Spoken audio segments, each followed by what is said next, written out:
Let us move forward to our next resource speaker. Now that we all feel and understand the importance of our shared home, our planet Earth as the mother, we now want to understand it even further, no? Especially in the light of the upcoming Christmas days. 6 days to go na lang. So, let us all very warmly welcome the head of the Catholic Bishops' Conference of the Philippines, now, or CBCP, National Laudato Si program to discuss Luntian na Pasko, Bishop Jerry Alminasa. Makakalikasang araw po, Bishop Alminasa. Malikasang araw po sa lahat. Advance Merry Christmas. Sana nga green na green siya. So every Christmas, we return to a very familiar story. We imagine a child born in Bethlehem, wrapped in cloth, laid in a manger. We hear angels sing and shepherds rejoice. Yet, if we pause and look more closely, we realize that this story is not distant from our present reality. Christ is born into a world marked by uncertainty and danger. His parents are displaced, forced to travel under imperial decree. There is no room for them in places of comfort or safety. He is born on the margins, in conditions shaped by power beyond their control. Today, many Filipinos know what it means to welcome life under similar conditions. Across the Philippines, children are born in evacuation centers after typhoons, in coastal communities threatened by rising seas, in upland villages where land is contested by mining and energy projects. Families welcome new life amid uncertainty about food, shelter, and security. A luntiang Pasko begins when we recognize that the place where Christ was born is not unlike the places where life struggles to survive today. The manger is not a romantic image. It is a feeding trough for animals. It tells us that Christ enters the world not in cleanliness and order, but in vulnerability, exposure, and dependence on the natural world. This detail matters. Christ is born where animals feed, where straw and earth are present, where survival depends on what the land provides. His first shelter is shaped by nature and scarcity. In the Philippines, many communities live close to this reality. Fisher folk depend on seas that are increasingly polluted and overfished. Fished. Farmers depend on land disrupted by droughts, floods, and chemical-intensive agriculture. Indigenous peoples depend on forests that are steadily shrinking due to extractive projects. When these environments are damaged, life itself becomes precarious. Aluntiang Pasko invites us to see the manger not as a decorative symbol, but as a reminder that God chooses to enter the world where life is fragile and dependent on the integrity of creation. Christ's birth takes place under empire. Decisions made far away shape the lives of ordinary people. Joseph and Mary have no say in the census that uproots them. They must comply or face consequences. This experience resonates deeply in the Philippine context. Communities often find themselves displaced or endangered by decisions made without their consent. Mining permits are approved despite local opposition. Energy projects proceed without meaningful consultation. Coastal reclamation reshapes shorelines while fisher folk are pushed aside. These are not merely technical issues. They are questions of power, voice, and responsibility. Christmas reminds us that God does not stand with those who impose these burdens. God enters history alongside those who bear them. Aluntiang Pasko recognizes that faith cannot be neutral in situations where decisions about land, water, and resources determine who lives with dignity and who does not. In recent years, Filipinos have endured stronger typhoons, devastating floods, prolonged droughts, and extreme heat. Communities in northern Luzon, the Bicol region, eastern Visayas, Mindanao, and other vulnerable regions continue to rebuild, often with limited support. Behind these disasters are deeper patterns. Deforestation worsens flooding. Mangrove destruction exposes coastlines. Carbon-intensive development accelerates climate impacts. Those least responsible for these conditions suffer the most. Farmers lose crops. Fisherfolk lose livelihoods. Indigenous communities lose ancestral land.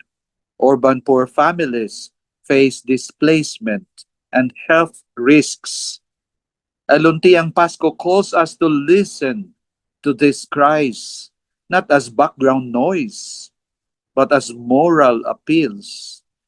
It asks us to acknowledge that suffering is not inevitable. It is shaped by choices that can be challenged and changed. In the Philippines, development is often presented as progress that benefits everyone, yet many communities experience development as loss.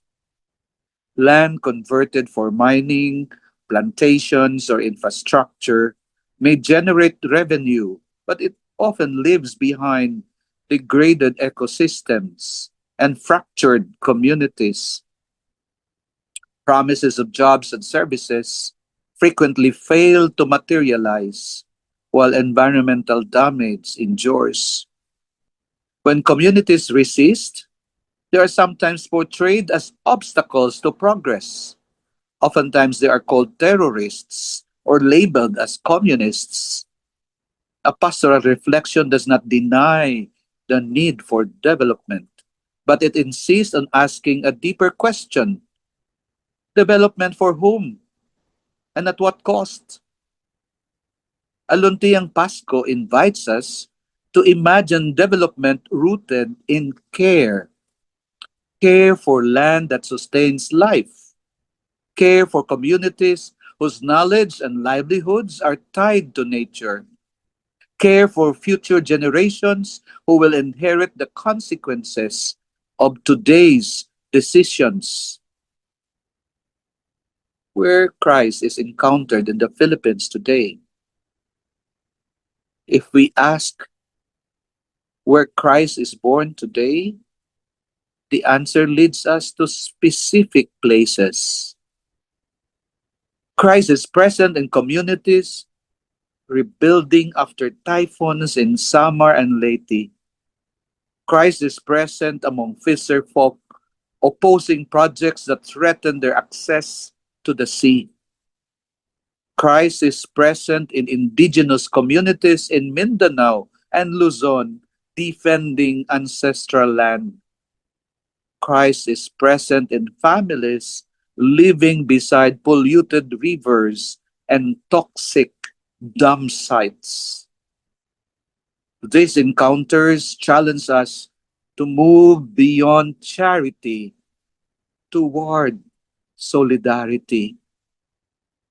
They invite us to accompany communities, to listen to their stories, and to stand with them as they seek justice. Aluntiang Pasko draws our faith into these encounters, reminding us that care for creation and care for people are inseparable. So there's a movement from personal conversion towards shared responsibility. Christmas invites each of us to reflect on how we live, our consumption habits, our waste, our energy use, and our relationship with nature all matter. At the same time, the scale of the challenge we face requires collective action. Communities, churches, civil society, and institutions must work together to protect life. Aluntiang Pasko encourages participation in efforts that defend land and water, promote sustainable livelihoods, and advocate for policies that prioritize people and ecosystems over short-term profits. Pastoral care, in this sense, is not withdrawal from public life. It is accompaniment, walking with communities as they work for healing and justice. We pray hope will be born in fragile places. The Christmas story does not deny hardship. It proclaims hope born within it. Christ is born in a place of scarcity, under threat, yet this fragile beginning carries a promise that endures. God's presence does not eliminate struggle, but it transforms how we face it. For the Philippines, hope takes shape in communities, restoring mangroves, practicing sustainable agriculture, defending watersheds, and caring for one another amid uncertainty. Aluntiang Pasko nurtures this hope. It reminds us that healing is possible when we choose care over exploitation and solidarity over indifference. As we celebrate Christmas, we are invited to renew our responsibility for our common home. This responsibility is shared. It calls for courage, patience, and perseverance. Faith and care for creation walk together. When we protect land and water, we honor the God who chose to be born in vulnerability. When we listen to the cries of the poor and the earth, we respond to the meaning of Christmas. Aluntiang Pasko is not only a season, it is a way of living. It calls us to continue the work of healing, justice, and accompaniment long after the Christmas lights, are taken down. In doing so, we allow the promise of Christ's birth to take flesh once more in our communities, in our very struggles, and in our shared hope for a future where life can flourish. Maraming salamat. Maraming salamat, Bishop Jerry, and it's really very inspiring to hear you today. I've seen you in several forums at talagang tama pa, no? Napakarami ng kinakaharap na problema ng ating bayan, but we should never lose hope. Sabi nga ng iba, parang hindi daw nila ramdam ang Kapaskuhan, no? But we should Mm. always have hope, celebrate the birth of Christ, or celebrate spirituality, whatever our religion is. Kasi may nagsasabi, ninakaw daw ang Pasko, pero sabi natin, hindi naman pwede kailanmang manakaw ang Kapaskuhan. I think we're ready to proceed to the forum. Unfortunately, I think our last speaker, Bishop Noel Pantoja, cannot join us today. Regards na lang kay Bishop Pantoja, and we still genuinely appreciate your acknowledgement of today's Kamayan. Bago tayo mag-open forum, Marian, punta muna tayo sa very important part ng ating regular Kamayan forum. Yes, at yun po ay ang ating group shots, no? So, ayun po, having heard the discussions of Sister Bing Caranza and Bishop Jerry Albinasa, I am pretty sure everyone is eager to share their thoughts and reflections on what has transpired this afternoon on the new cosmology and the birth of Christ and the new cosmology. Personally, it was very eye-opening how vastly we can perceive creation and nature, no? But enough about me. You guys can also can hold on to your questions and comments din po muna. Let us first take our group shots. So may we kindly ask our members, our participants, as well as our resource speakers to please turn your cameras on for a group screenshot to be facilitated by GC's tech assistant, Miss Maribeth Jose. Oh, this is our year-ender surprise. Instead of our usual group photo, let's capture the moment by saying Merry Christmas together on the count of 3. Okay? So, Yes. Ibo po, kindly open your cam. And once again, happy birthday to Miss Marie. Okay? Yes. 1, 2, 3. Merry Christmas! Christmas! Thank you, Miss Mabet. Thank you, everyone. And thank you once again to our research speakers for today. I think ready na nga po tayo for our open forum. Or maybe the better term would be a short session of sharing of reflections. So, Sir David, take it away. Ayan, thank you very much. Nagulat naman ako doon, may pa-Merry Christmas pala. So, thank you, Marian and Mabet. Now it's time to open the floor to hear some of your thoughts, questions, reactions, and reflections, both on our Zoom and on Facebook. So, kung may mga gusto mag-share ng kanilang reflections. So, you can use the raise hand option on Zoom if you would like to speak, and we will gladly recognize you. Once called, please introduce yourself and clearly state your question. Pero mukhang bihira naman na magiging tanong. So we invite everyone, no, to share your reflections, your comments, or kung meron kayo a short prayer na gustong i-share para sa ating lahat o para sa Pasko. So that will be very welcome for everyone. So we will try to acknowledge everyone as time permits. We will try to entertain as many as we can following a first come first served basis. So in the interest of time, for those that we want get to entertain, feel free to reach out through GC's official channel. Now, let's start. Sino po ang gustong magsimula, mag-share ng reflection, short prayer kung meron po kayong panalangin, or question kung meron po kayong gustong itanong sa ating mga speakers for today. Yes, Miss Tessa, you are recognized. Yes, good afternoon, everyone.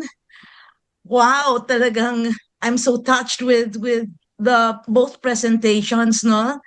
Thank you, Bing. Para ngayon talaga nakita ko how why we call Mother Earth kasi doon talaga tayo pala lahat ng galing, no? Everything, and then so she really needs to be respected and to be taken care of kasi talagang inaalagaan tayo in everything that we have in creation, di ba? Kaya lang, I'm just worried because right now, it seems that our leaders are going into destructive technologies that can destroy nature and in fact can enhance yung mga risk and threats of climate change tulad ng waste to energy, nuclear power,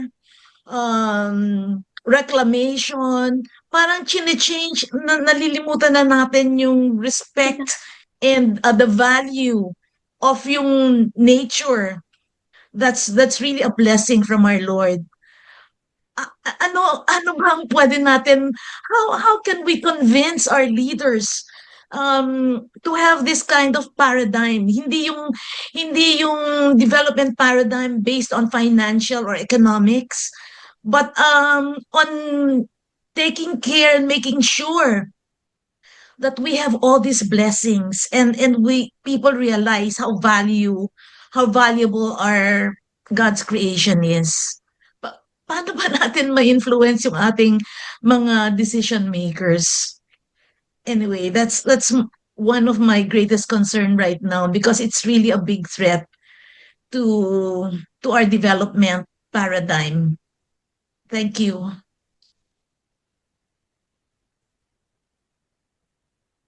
Go ahead, Bishop Jerry. Yes, concern natin lahat talaga yan. Yes. Ang experience ko lang po, daming angles na we can attack in a way to approach.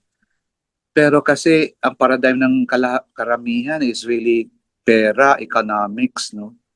Kaya one place to start can also be, aside from continuing raising awareness, formation, conscientization, is yung punta doon sa financial institutions kasi sila yung nagpa-funding. Sila yung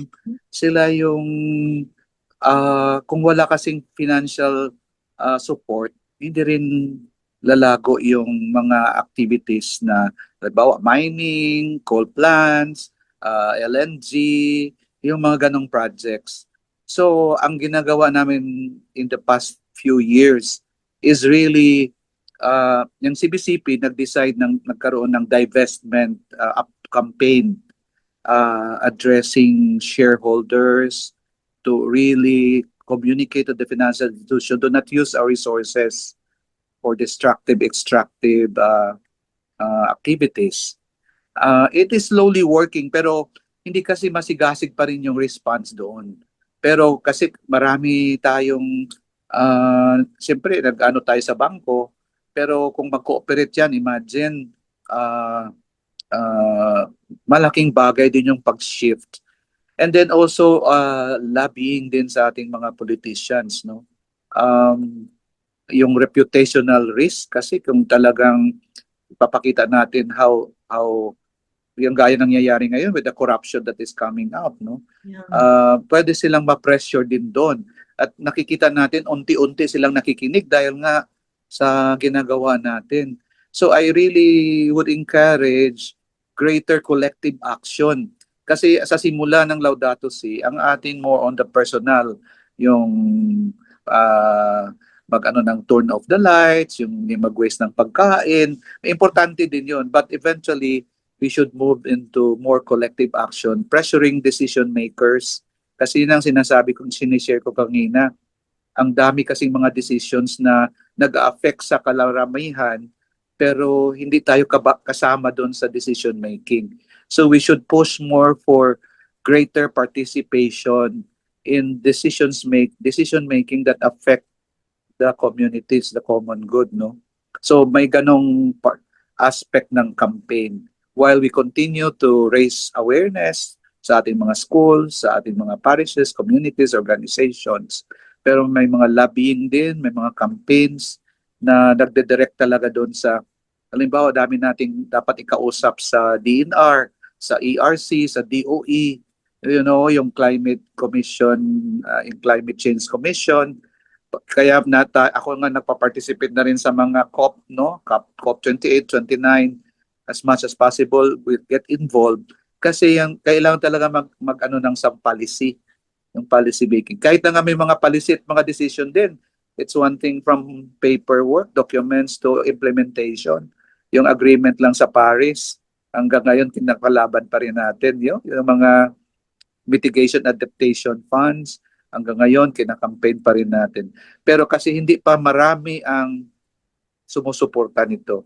So I hope tayo din maka-move towards that direction. Yun lang pong contribution ko aside from the others na nabanggit na. Thank you, Bishop.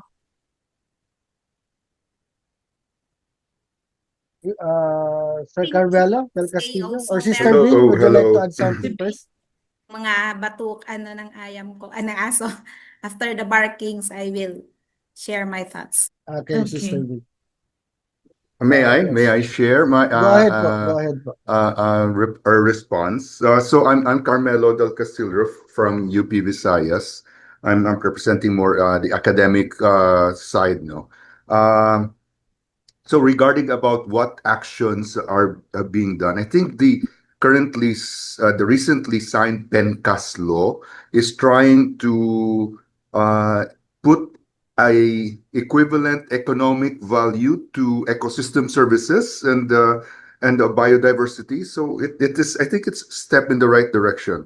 However, it's though the law has been put in place, the mechanics of it is still being worked upon. So and I think a lot of environmentalists and conservation people are involved in this. So hopefully it will work out well that an equivalent economic value will be put into ecosystem services. So when pitted against mining, which has this economic value, for example, keeping the forest will have an equivalent economic value. So even if thinking from the income side, then we could put an equivalent balance for it.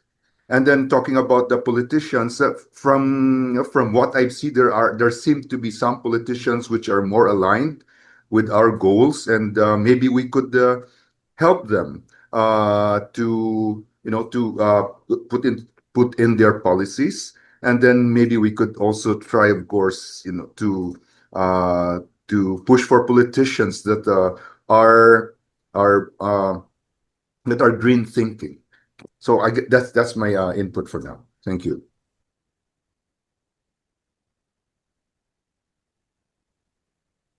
Thank you, Sir Carmelo. Sister Bing? Opo. If we go deeper into the news story, we see that cataclysmic events like the supernova, the dying of the star, bring forth many forms of new life.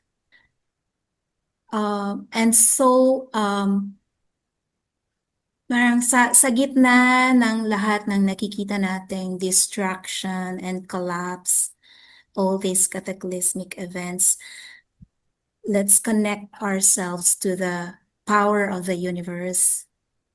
In these cataclysmic moments, or these cataclysmic moments has in them the power to bring forth new life. So I think this is a time when we need to raise our hope. But I agree with Father Bishop Jerry that we cannot do this alone. And yung mga individual efforts natin, importante siya, but the collective actions are very important. That's why Laudato Si 13 is really a source of hope for all of us, that the Creator does not abandon us. He never forsakes his loving plan or repents of having created us. Humanity still has the ability to work together in building our common home. So to keep that hope alive in us and trust one another, that in our coming together in the collective actions that we do, we are bringing forth new life, like even amidst all this death. Parang sa dami-dami, parang sa kadiliman, parang ang hirap hanapin yung liwanag. Pero yun, our creation spirituality calls us to to reflect more on the light that continues to shine. 'Di ba yung supernova, yung blast na yon outshone all the other the brightness of all the other stars, and we see the brightest star in the darkest night. So ako paminsan parang aano rin yung hope, no? Pero pagka nakakakita ko ng isang maliwanag na star at pinapasok ko ulit yung universe story, we all come from stardust, that we are all stars, and not to forget that there is that light of the star in me, in you, in everyone that has maybe for some of us it's been, it continues to shine, but in others it needs rekindling. And I always also believe in the 100th monkey theory, that when the critical mass, consciousness of the critical mass has been reached, then this collective energy will be like a supernova. And I always say to young people who ask the same question na wag mawala yung light of hope na yon, because you might be the 100th monkey, no? So to keep that star in us shining, and to believe that in all these cataclysmic events there is the power of the universe that holds us together. I love the song of Julian of Norwich, all will be well, and all will be well, because there is a force in the universe that holds us, that sustains us, and that if we reflect on that force in the story of the universe, that force is God, is the love of God that is made flesh on Christmas Day. So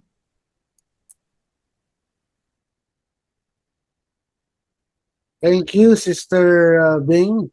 Kung yung iba pa meron pang reflection so gustong sabihin, o siguro pwede rin you can also share what are you thankful for this year, and what is your wish for Christmas. Baka may mga gusto mo i-share na ganon. Since it's Christ's birthday, baka pwedeng tayo yung mag-wish kay Christ. So, go ahead po, Sir feel David. free. Sir David, I think si Dr. Galang po kanina ay naka-raise ng hand. Dr. Maybe she G? wants to share something po. Yeah. Well, actually, ang dami-daming pumapasok sa isip ko because of the sharings, no? Our speaker, Sister Bing, Bishop, even Dr. Castillo, have given us different perspectives on what is happening in the world today. Sister Bing really speaks about deep internalization of our connection with the earth and the whole universe, and of course, the creator. So Bishop Jerry, who's really our inspiration through all these summits and saunas, is always there. Speaks of the contemporary situation where he connects the birth of Christ in a very humble, stable, with the situation of our marginalized and getting to be more marginalized because of the deterioration of the environment. Si Dr. Carmelo, hi, good afternoon, even talks of the economics of it. Really, if you compare what we gain from mining as it is now, which is very little compared to the damage that it brings about. Well, my point is we need different perspectives. Tessa was questioning, how do we make the leaders craft a sustainable development path, a genuine sustainable development path that is nature-based and ecological? It needs everyone from different walks of life. Kasi we look at these things from different perspectives.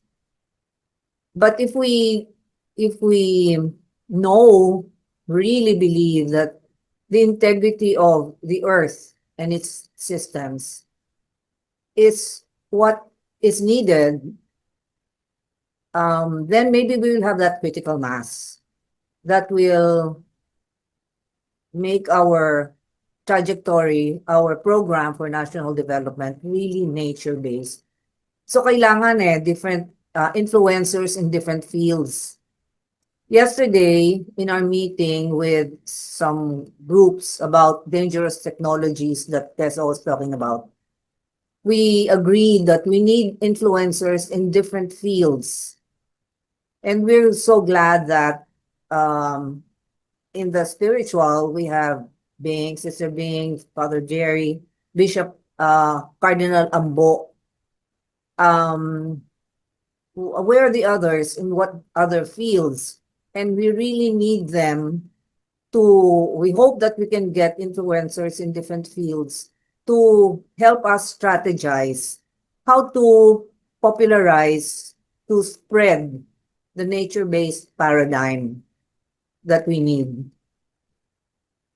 So that's one thing that was going on in my mind. Another is a reflection. We always say Jesus died for us. But I also like to think that Jesus lived for us. He showed us how to live. I think he was the most humble person who ever lived. Can you imagine? He was born in a stable in swaddling clothes. Usually, swaddling is defined as yung pira-piraso. But what I read somewhere, swaddling is what they use for lambs, yung sacrificial lambs ng mga Jews. They wrap them in this cloth so that the purest, best lamb is not scarred. So that is what they offer as their offering. So, yung cloth na yon, yun ang ginagamit sa lamb. And I'm wondering, is that what they wrapped Jesus in? Imagine they wrapped him in a cloth for animals. How more humble can you get? So parang, really it's humility that we need, all of us. In our lifestyles, in our decisions, in our relationships with everyone. I feel so, I feel it, no? When I think about how Jesus was born. How he stooped so low. And of course, when he died on the cross, he was naked. I guess that's all I wanted to say. How hard it is to be humble, but I think that's what we need. Everyone. Okay, Dr. Galang, it really is a very deep reflection. Yes, it's a lot to take in, but maybe we have our research speakers and other participants who would want to share also something something similar as Dr. Galang's sentiments or questions po. Do we have still?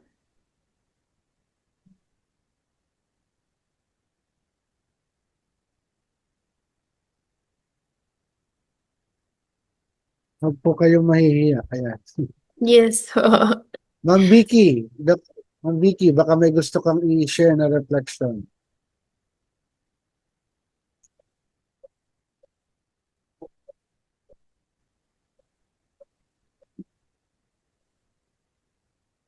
na-move yung ating mga kasama, talagang nagmumuni-muni sa... Kasi I think Totoo talagang po. napakadami ng naranasan natin ngayong taon na ito, no? Mm. Mabibigat talaga, no? At hindi biro, no? Yes po, totoo po. May nagsasabi nga, ewan kung mag-agree yung iba na mababasa ko na isa daw sa pinakaunang komunista ay si Cristo, no? Because he treated all people the same, and he is also a social activist, di ba? Siya yung Yes. unang naka-experience ng cancel culture na napakinggan ko yun sa homilia ng pari kagabi Opo nga. sa simbang gabi. Si Jesus Christ ang isa sa unang nakaranas ng cancel culture, di ba? Kasi parang instead na si Kristo ang palayain, ang pinalaya ay yung magnanakaw. Parang nangyayari pa rin ngayon, ano? Yung mga magnanakaw, hindi pa rin nakukulong, no? Bishop Jerry. Hindi pa rin nakukulong. Parang yung mga taong bayan pa rin at mga anong nakakawawa. So please feel to share your reflections and thoughts if anyone want to add their reflection.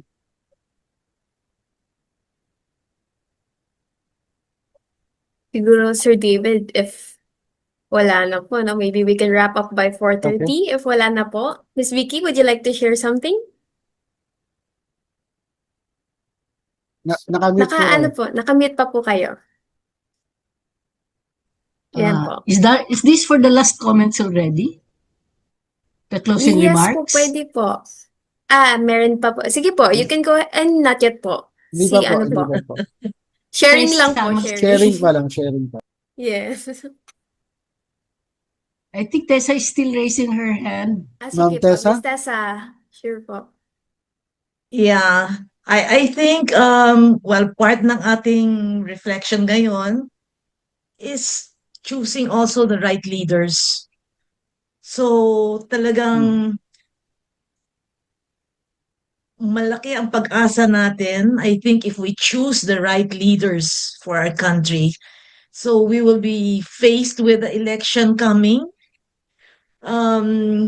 We have to think of something on what we can do so that the right leaders are elected talaga, and maybe we can bring to them our feelings about development, and maybe the vision, a very clear concrete vision of what we want as development talaga for the Philippines, knowing that we are archipelagic and we are in the ring of fire. So knowing all this talagang mga characteristics of our country, hindi pwedeng what is working in a big country will work also for us. So it really has to be focused on our yung ating bansa talaga, love for our country, love for our people, yung ganon. So let's keep this in mind. Let's elect the right leaders for our country this coming election. Thank Yes, thank you for you, that, Miss Ma'am Tessa. Tessa. And with that, thank you everyone for the meaningful exchange of thoughts and ideas, and thanks to our resource speakers. Maraming salamat po. Add ko lang yung reflection ko before ko ipasa kay Marian, no? I think gaya nga ng sabi ko, patuloy tayong humingi ng gabay, no, sa Panginoon sa mga susunod nating hakbang. Maganda yung ano ng ABS-CBN, love, joy, hope, no? That we need to continue to love, give away love, and believe in love because it is the thing that keeps the world alive. Joy, we need to experience joy despite of everything that's happening. Kailangan nating maging masaya para sa ating kapwa-tao, magbigay ng smile, ng little kindness sa mga kapitbahay natin, sa pamilya natin, dahil na doon sa mga people at the margins, gaya nga sabi ni Bishop Jerry, and hope, no? Hope is very, very important kasi if we lose hope, we lose the reason to live, no? And to care for other people. I know na mahirap magkaroon ng hope ngayon kasi kahit tama na yung ginagawa mo, katulad ng nangyari kay Father Flavie, no? Tama na malaban siya para sa katotohanan, pero pinumura siya, sinasabihan ng bobo, yung mga nakaraan pinapasa sa kanya. But we should still need to have hope, no? kapag tama ang ating ginagawa at tayo ay alam nating ginagabay ng Panginoon, magdasal tayo at kung manatiling may pag-asa.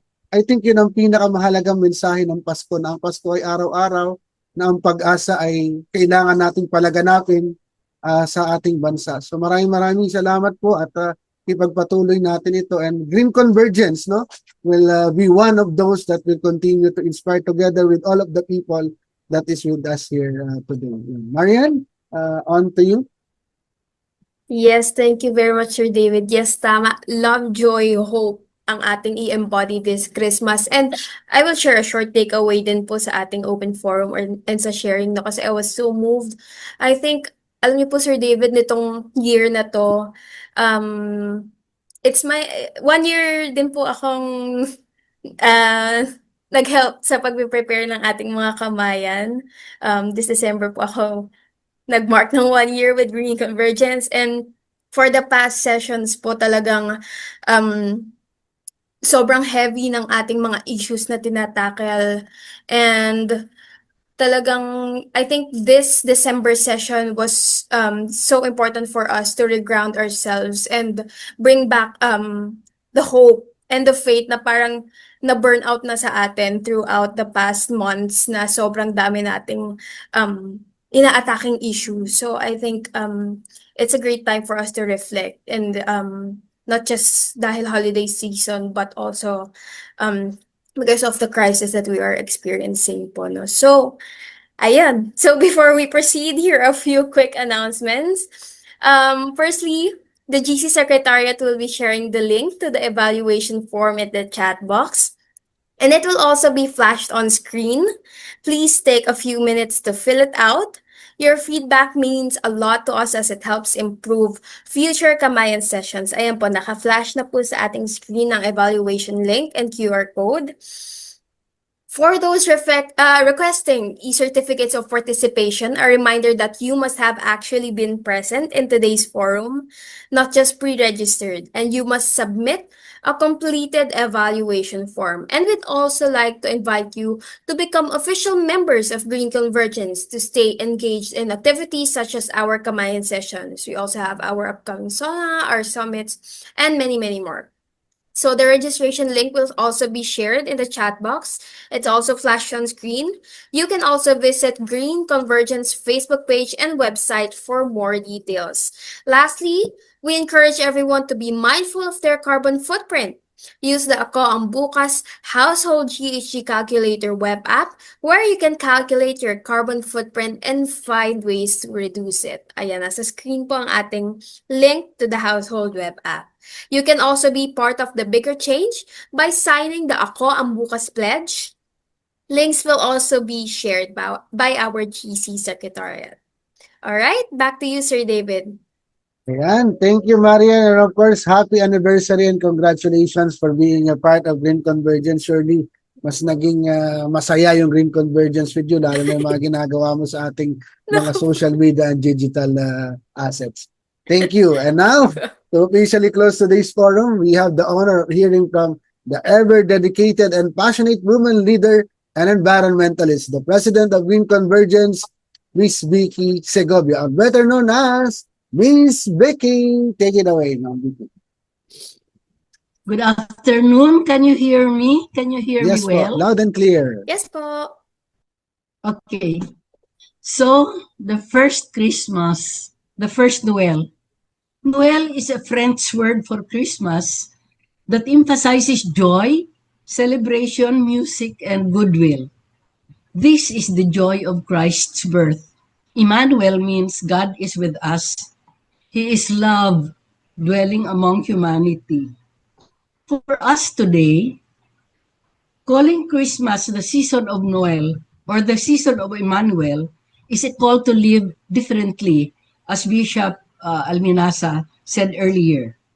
It reminds us to choose joy in difficult times, joy that is shared, not consumed, celebration that includes the poor, the lonely, and the forgotten, hope that resists despair amid crisis, conflict, and environmental harm. Emmanuel, God with us, means God is present in our realities today. God is with those who suffer from poverty, injustice, war, and climate disasters. God is with creation that groans under pollution and abuse. God is with us, calling us to compassion, responsibility, and care, as pointed out by our resource speakers this afternoon. So for today, Christmas or Emmanuel asks us to be God's presence, to stand with the vulnerable, protect life and care for our common home that the incarnate Christ shared with us in his physical body. I fondly remember a quotation from Pope Francis. He said, quote, "The Lord, in the culmination of the mystery of the incarnation, chose to reach our intimate depths through the fragment of matter. He comes not from above, but from within. He comes that we might find him in this world of ours." The Christmas season then makes us remember that the natural environment is a collective good, the patrimony of all humanity, and the responsibility of everyone. It is for the common good, or what we call in our parlance, intergenerational justice. So all of this that we are talking today is part of Christmas, is part annual. So let us celebrate this season, remembering our responsibility to care for our Mother Earth, which Christ, Emmanuel, shared with all of us.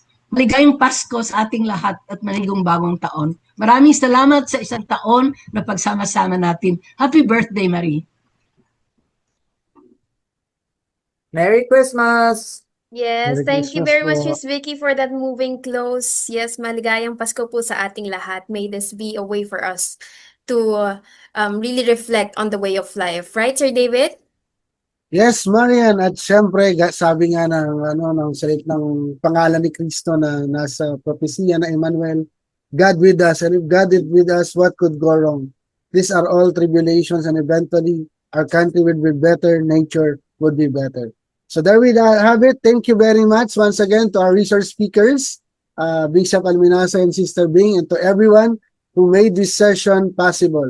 We'd like to remind everyone that our next Kamayan Forum, the first for the new year, 2026, will be on January 16, 2026.